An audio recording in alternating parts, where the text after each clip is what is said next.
pie de todas maneras para abundar más en torno a los asuntos de preocupación, como la de Carlos Tavares, en el aspecto ecológico. Me parece que también es una cuestión viva, vigente hoy día, pues, por el cambio climático y la crisis que se está viviendo a nivel global. Abordar esa parte y desde luego las otras inquietudes que aquí se plantearon, pero sobre todo entendiendo que queremos avanzar más en este debate que apenas se está abriendo, quizá en otras latitudes ya haya más perspectivas de lo que puede ser un proceso hacia al estado de bienestar, pero bueno, no quiero abundar, estoy haciendo lo mismo, solo que se conteste primero y luego se abra otra ronda. ¿Tú sugieres que primero se conteste? Sí. Bueno, ¿estaremos de acuerdo? Y luego ya vemos la posibilidad de la otra ronda. Sí, y bueno, desde luego que no podemos constreñir las participaciones a que tengan que ser preguntas. Pueden ser algún posicionamiento personal, algún comentario, alguna reflexión, nomás rogándoles que no sea muy extenso, que no se convierta, como dice Armando, en una ponencia más, porque no tenemos tiempo para ello, no porque no quisiéramos, solo por cuestiones de tiempo. Entonces, si les parece ahora, intentaremos después, vamos a abrir una ronda después de que den no necesariamente una respuesta, sino que comenten las opiniones nuestros invitados, y ahora, si no tenían inconveniente, sería de allá para acá, ¿te parece? Muy bien.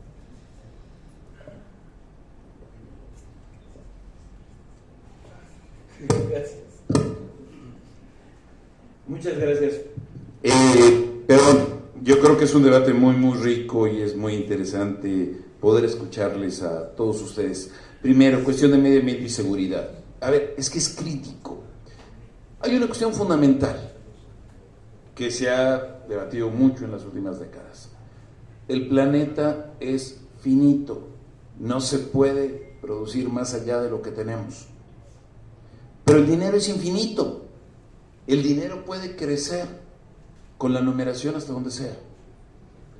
Si no le ponemos ningún coto al poder financiero, es imposible plantearnos una sostenibilidad real de este planeta. Si el primer gran acuerdo con el sector privado que tuvo este gobierno fue con la Asociación Mexicana de Bancos para lanzar el CODI y para reducir a la mitad el uso de efectivo físico a lo largo del sexenio, y seguimos manteniendo ese poder financiero, no podemos desarrollar más otra lógica. Seguridad, lo mismo.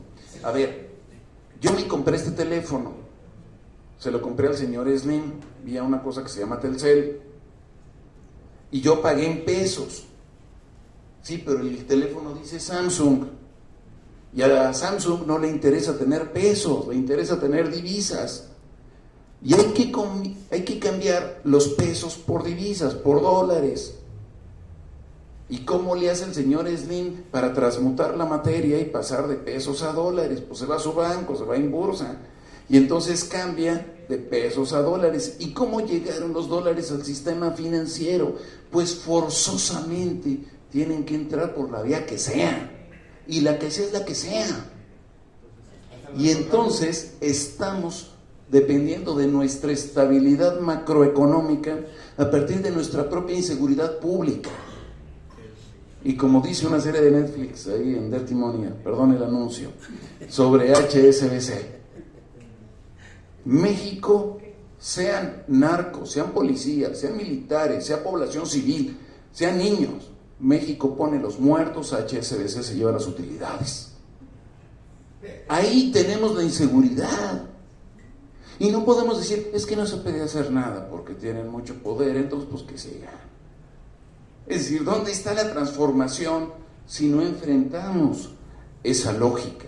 Por eso sí estoy totalmente de acuerdo, requerimos un programa que vaya mucho más allá de lo que nos hemos planteado. Y eso tiene que ver no solo con Ciudad de México y lo que se haga con poder federal, sino que lo que se haga a nivel estatal, a nivel municipal. ¿Qué está planteando la lógica predominante como estructura, digamos, de gobierno o como lógica de poder en Jalisco para el 2024? Grandes líderes progresistas que han conocido lo que es el sufrimiento y que han peleado por algo diferente, como el rey Mazapán, como el papá de Checo Pérez, como el doctor Lomelí. ¿Por qué no podemos? A ver, ¿cómo es posible que el doctor Simi pueda producir medicinas pero el IMSS no? Y eso no se puede cambiar. O con Chema Martínez. ¿Quiénes son los grandes líderes de la izquierda? ¿Lo que eran los diputados del PAN en la época de Tilio? ¿Eso es lo que vemos como alternativa desde Morena? Entonces creo que ahí hay que plantearse una lógica distinta. ¿No se puede hacer algo diferente? Pues yo no sé. Pero Petro lo está planteando desde el inicio de su gobierno en Colombia. Lula lo está planteando desde el inicio de su gobierno en Brasil. Se está planteando desde Boric en Chile. Se está planteando en Bolivia. Se está planteando en todos lados. Pero aquí no se puede. Si nosotros decimos, entonces, veamos efectivamente qué hacer con la deuda, lo que decía Jesús, que me pareció brillantísima su exposición, recuperar conceptos como el de deuda odiosa, cuando los gobiernos contratan deuda para reprimir a su propio pueblo. ¿Qué de lo que se ha hecho en México es deuda odiosa? Eso es de lo primero que habría que recuperar. Y por último, efectivamente, me parece muy lindo recuperar la canción de Biglietti. Yo pregunto a los presentes, y la canción sigue diciendo, si no se han puesto a pensar que esta tierra es de nosotros y no del que tenga más. Nada más. Gracias.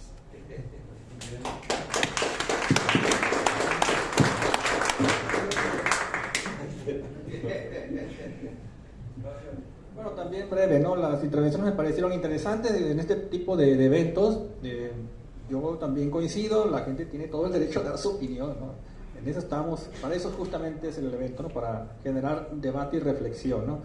Bien, los comentarios que hubo me parecieron todos interesantes. Coincido con Nacho, ¿no? Acerca del que el tema del medio ambiente es un tema, digamos, ausente, ¿no? En este proyecto que ha planteado López Obrador para caminar hacia un estado de bienestar, completamente ausente. Ya ven, ahorita el tema del agua es un tema fundamental, ¿no? La famosa ley del agua está varada en el Congreso, no ha podido avanzar. Tengo información de que hay presiones durísimas, pero muy durísimas, acerca de los grupos empresariales más poderosos de este país para que la ley del agua no se apruebe, no camine. Y ahí está, justamente lo que decíamos hace un momento, coincido con lo que preguntaba aquí el compañero, ¿no? Montero, acerca de una cosa es lo que queremos, otra cosa es lo que se puede en el contexto económico y político actual que vive en nuestro país. Hay un tema también fuertísimo de la inseguridad, la violencia, está extendida en todo el país, lamentablemente, y yo sí coincido que este tipo de desgajamiento, rompimiento del tejido social es uno de los determinantes de esta violencia desbordada que estamos viviendo, y tener presente, como también lo mencioné, que ese rompimiento del tejido social se fue cocinando a fuego lento durante varias décadas, y revertir eso no es tarea fácil. Resulta que de los 3 precandidatos que existen actualmente, Marcelo Ebrard, Claudia Sheinbaum y el secretario de Gobernación, Adán Augusto, desde mi punto de vista, quien ha manejado o quien se ha metido más al tema del estado de bienestar es Marcelo Ebrard, quizá por sus vínculos con la agenda que maneja, por relaciones exteriores, incluso ha publicado documentos sobre el estado de bienestar, en combinación con académicos y funcionarios públicos de los países nórdicos. O sea, hay un documento que publicó apenas hace poquito, donde hace un análisis de cómo funciona el estado de bienestar en países nórdicos, ¿no? Una pregunta ahí difícil de responder que hizo Carlos, ¿no? ¿Qué es la 4T? ¿Qué es Morena? No, pues eso sí está muy difícil, ¿no? Digo, si los que están ahí adentro no lo saben, uno de afuera pues menos, ¿no? Coincido completamente, ¿no? Con Jesús de que la 4Y efectivamente diluyó a la izquierda, la fragmentó y se hizo un verdadero relajo. Si de por sí ya estaba a la izquierda, de hecho un relajo, pues ahora peor, ¿no? También coincido con Polo, vuelvo a reiterar, ¿no? Que en la actual condición en la que está pasando el país, más bien, tomen en cuenta, compañero, que una cosa que tiene López Obrador es que es súper hábil en el tema político, pero súper hábil, por eso tiene la oposición así de cabeza. Y el tema de la reforma fiscal fue un simple cálculo político, así. Creo que él lo tiene clarísimo que es necesario, urgente, indispensable, pues grabar mucho más a las grandes fortunas de este país. La pregunta era, ¿Es momento de acuerdo para hacerlo? Y bueno, es un cálculo político, insisto, en la cual podemos estar o no estar de acuerdo, viendo las condiciones a 4 años, cómo se encuentra políticamente el país. Yo lo reitero, creo que hizo lo correcto, pero el nuevo gobierno no puede evadir esta tarea, no lo puede evadir. Imagínense nada más que desde la campaña, yo soy unlover, yo lo confieso, soy unlover, pero también soy crítico, ¿no?, de su gobierno. Imagínense ustedes que en la campaña política para arribar a la presidencia, López Obrador hubiera planteado el tema. Imagínense. López Obrador, la mayoría de sus compromisos de campaña los ha cumplido o los está cumpliendo. Y ese no se lo propuso. Nunca habló del tema. Sí, estoy de acuerdo que los nuevos candidatos que ya empiecen campaña a principios del año próximo, 2024, tendrán que tocar el tema. Porque coincido, ¿no?, con lo que dice Nacho, con lo que dice Francisco, el tema de la desigualdad económica es brutal y no puede continuar en este país en esas condiciones. Entonces, pero una cosa es, volvemos a lo mismo, es lo que queremos, y la otra es qué es lo que podemos.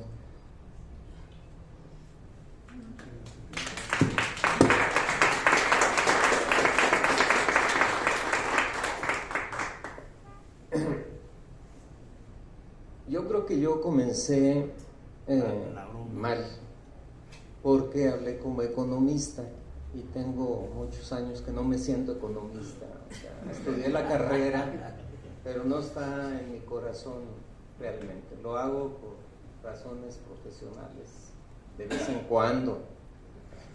Pero estoy bastante enterado de cómo está la cosa. Desde la sociología y desde la filosofía, las cosas son distintas. Tienen que tener otro tipo de ritmo y tienen que preguntarse las cosas desde otro lugar. Por ejemplo, ahorita en esta intervención voy a comenzar con una nota polémica con Luis Ignacio. Alguien dijo por ahí que los derechos humanos eran el paño de lágrimas del imperialismo que promovían las ONGs y las organizaciones internacionales. Lo digo con mucho sentido. No sé si fue Adorno o un alumno de Adorno, pero para mí cobra mucho sentido. Derechos sociales, ¿de qué índole? ¿Para qué los queremos? ¿Qué es lo que está detrás del debate? ¿Por qué las transferencias económicas son del todo malas? ¿Fue un fracaso Progresa, Oportunidades en sus dos versiones? ¿Es un fracaso las acciones de bienestar? Bueno, ahí hay muchos matices. Por ejemplo, Luis Ignacio menciona a Spin-Andersen. No mencionó la principal propuesta de Spin-Andersen, que es el ingreso universal. Bueno, la acción de transferencias a los adultos mayores es cuasi universal. Es a un segmento de la población y cualquiera que tengamos la edad para inscribirnos, pues nos podemos inscribir. Entonces, abarca a toda esa población. No me parece nada mal que se esté apoyando a un grupo de población que está particularmente vulnerable, o que se dé becas. Por ejemplo, en mi universidad, que es una universidad que fundó Andrés Manuel, una universidad pública, la única que se ha fundado, bueno, ya no es la única, porque Claudia Sheinbaum ha fundado otras dos. Y ahí, por ejemplo, vendría una pregunta. Marcelo tiene documentos, pero Claudia ha fundado dos universidades, la Universidad de la Salud, porque no hay médicos, no hay enfermeras, no hay paramédicos, entonces necesita que alguien funde eso. Y fundó además el Instituto Rosario Castellanos, para poder absorber toda la demanda estudiantil que existe en la Ciudad de México y en parte del Estado de México para entrar a la universidad. Entonces, pues son acciones muy concretas, dirigidas a cosas fundamentales del desarrollo de México. ¿Por qué no se ha fundado una universidad pública en Nuevo León si tanto dinero tienen? ¿Qué acaso no tienen? ¿Por qué en Guadalajara no hay otra universidad pública? No es para competir contra la UDG, no se trata de eso. Se trata de darle cabida gratuita a los estudiantes que no tienen para pagarlo y además de apoyarlos con una beca. El CONACYT tomó una decisión tremenda en medio de la tormenta que tiene desde que inició el sexenio. Tomó la decisión de becar a todos los alumnos que ingresen a un posgrado en este país, sin pasar por algo que se llamaba posgrados de calidad. Yo fui en más de una ocasión dictaminador de los programas de calidad y era una burocracia verdaderamente insoportable, absurda. Ahora cualquiera que tenga acceso a un posgrado puede solicitar una beca CONACYT y el posgrado tiene que tener algunos requisitos, ¿no? Como por ejemplo dónde van a dar clases y cosas por el estilo. Pero ya no se piden los 500,000 requisitos que se necesitaban para poder tener una beca en un país donde hay un desempleo flagrante. Y ahí pasó una cosa que no dije, porque yo terminé mi discurso hablando sobre el problema fiscal, ¿sí? Y luego los compañeros abundaron y profundizaron en el tema, pero no abundé sobre un asunto de la mayor importancia, el desarrollo regional. En México hay una desigualdad flagrante territorial. Está el sur, sureste, y está el centro-norte.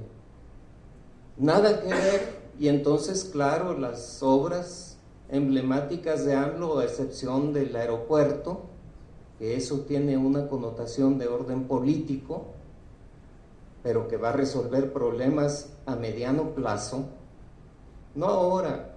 Ahora está bajo la lluvia de la crítica y del sabotaje, pero ya será un aeropuerto que sea absolutamente funcional y útil para la Ciudad de México.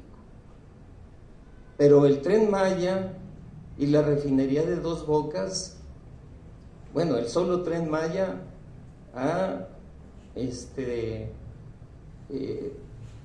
creado alrededor de 14,000 empleos. Si Tesla se llega a instalar, y digo si se llega a instalar porque el señor dueño de Tesla es muy frívolo, por decirlo menos, y puede cambiar de opinión, no le importa mucho mantener su palabra, va a crear 5,000 empleos y todo va a estar robotizado. Y en el norte del país, ¿eso a quién le sirve? Es una inversión extranjera, van a entrar dólares, divisas, nada más. Pero el Tren Maya va a crear empleos permanentes en el entorno, etc. ¿Hay discrepancia? Claro que la hay. Por ejemplo, va a pasar por toda el área de Calakmul, el área natural protegida. Pues es un asunto de la mayor delicadeza.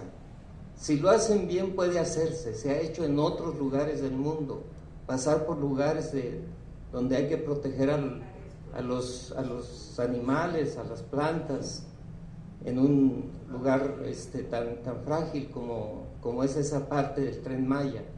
Hacia arriba, hacia Cancún, eso no tiene ningún problema ambiental, son tonterías. Y lo digo con conocimiento de causa, yo he trabajado mucho tiempo en cuestiones ambientales. Entonces, bueno, todo es polémico porque es político. Todo está mal, no, todo está bien tampoco. Así no se valoran las cosas en política, creo yo. Debemos de preguntarnos, un estado de bienestar, ¿para qué ¿Para satisfacer qué necesidades? ¿Por qué la clase media está excluida? Porque sus necesidades apremiantes están cubiertas. Tiene otras cosas que reclamarle al gobierno. Y son reclamos de oídas muchas veces, la gran cantidad de veces. No hay un diálogo realmente profundo entre los actores. No quieren discutirlo, porque en una discusión racional van a perder. ¿Por qué no se unió desde un principio en un acuerdo fundamental para México que pudiera haber resuelto ese asunto de la progresividad fiscal? No lo iban a aceptar los opositores en minoría absoluta. Entonces hubiera sido una imposición absolutamente autocrática y despótica por parte de Andrés Manuel. Fue una decisión como todas las que se tienen que tomar y que él no se cansa de decirlo. En política uno decide sobre dos opciones y las dos son terriblemente malas. Pero no se puede no decidir, porque esa tercera decisión, que es no decidir, deja las cosas como están. Y el chiste era mover un poco este asunto para ver hasta dónde llegamos. A mí no me importa tanto la coyuntura del cambio de gobierno ahorita. Eso se desencadenará dentro de algunos meses. Ahorita hay que preguntarnos qué queremos que continúe y qué queremos que pase en esa transformación. Eso es pensar ideológicamente. Es decir, tenemos que tener con firmeza el deber ser, que quiere ser expulsado por un pragmatismo político o por una idea de militancia política que está muy rebasado. Cuando yo era muy jovencito y José Luis Rodríguez era ya maduro, él era el dirigente y yo era el joven que entraba a militar. Pero lo digo en un sentido muy positivo para José Luis, porque en medio de la burocracia que había en aquella organización política, él tenía una voz fresca que le daba chance a los jóvenes de tener una opinión libre al respecto de estos asuntos. Y entonces eso hay que agradecer. Se nota que sigue en eso. Entonces, aquello que defendíamos es precisamente no seguir la idea de que hacer en la práctica, entendiendo la práctica como lo que uno hace y que cree que está bien, o pensar que solo hay un modo de actuar o solo hay un modo de contribuir, eso es lo más positivo. No, hay que pensar que hay muchas formas de colaborar y que los movimientos siempre tienen una composición variopinta. Los movimientos sociales no son homogéneos, salvo en las dictaduras que se construyen son homogéneos, porque siguen una sola pauta. Y aquí pues lo que vemos es un desmadre de posiciones, pero eso le puede dar frescura al movimiento, no hay que rechazarlo de entrada. Que lo vemos como oportunismo, que esto y que el otro, bueno, entonces no confiamos en que la gente cambia. Entramos así a la lucha política desconfiando de todos los actores, porque yo siempre he tenido una posición absolutamente inmaculada, incontestable, no. También se entra con cierto pragmatismo, que es lo que le conviene al país ahorita. Y esa respuesta pues no es tan sencilla. Este foro sirve para responder en parte, en una inquietud de un grupo relativamente pequeño, pero en un evento relativamente exitoso para el tipo de evento que es. Entonces, pues tomemos todas esas cosas también por ese lado. Todo lo demás, el mundo de las desigualdades no va a terminar porque llegue Marcelo, o llegue Claudia, o llegue Adán Augusto, o llegue Juan de las Pitas. No se va a acabar así. Va a durar un rato más en que construyamos un país donde se pueda dialogar mínimamente. Gracias. Bueno, gracias, Paco. Ustedes dirán, abrimos una segunda ronda.